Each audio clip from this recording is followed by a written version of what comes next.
Mais ce que je veux dire, c'est, je me suis rendu compte dernièrement que justement cette quête de liberté et beaucoup de choses dans ma vie étaient dictées juste pour aller à l'opposé de mon père. C'est-à-dire que, en fait, mon père, il a, bon, s'il regarde ça, je l'aime, etc. Dédicace. Mais dédicace. Mais en gros, il a pas.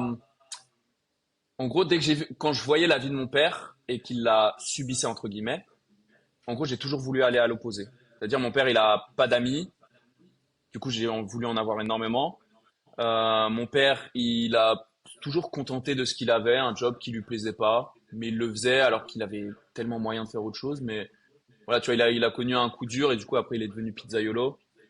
Ouais, son patron, tu vois, il le traitait, enfin vraiment, il méritait pas ça. Tu sais, c'est la restauration. Il est avec des petits jeunes qui prennent de la coke et tout. Lui, il boit pas, il prend rien et rien, mais tu vois, il traîne. Je me dis, mais qu'est-ce que mon père fout dans cet environnement-là, tu vois? Et juste, il se disait qu'il méritait pas mieux. Et du coup, justement, bah moi, à l'opposé, je me suis dit, bah en fait, moi, je veux pas du tout cette vie-là, tu vois. Je veux une vie je veux vivre des trucs, tu vois. Je veux vivre des trucs là-dessus.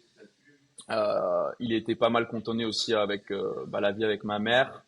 Et je suppose que moi, du coup, j'allais chercher aussi à l'opposé. Et en fait, dernièrement, il y a eu un gros truc de ah ouais.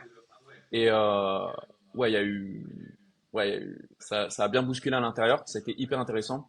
Et tu vois, et encore une fois, voilà, on part du coup directement un peu à droite à gauche, mais ça veut pas dire que ma vie de rêve n'est pas finalement ma vie de rêve. C'est juste qu'elle a été créée par des énergies du coup opposées. C'est-à-dire que je veux aller dans cette direction-là et au lieu de mettre mon projecteur de ce côté-là, qu'est-ce que je fais?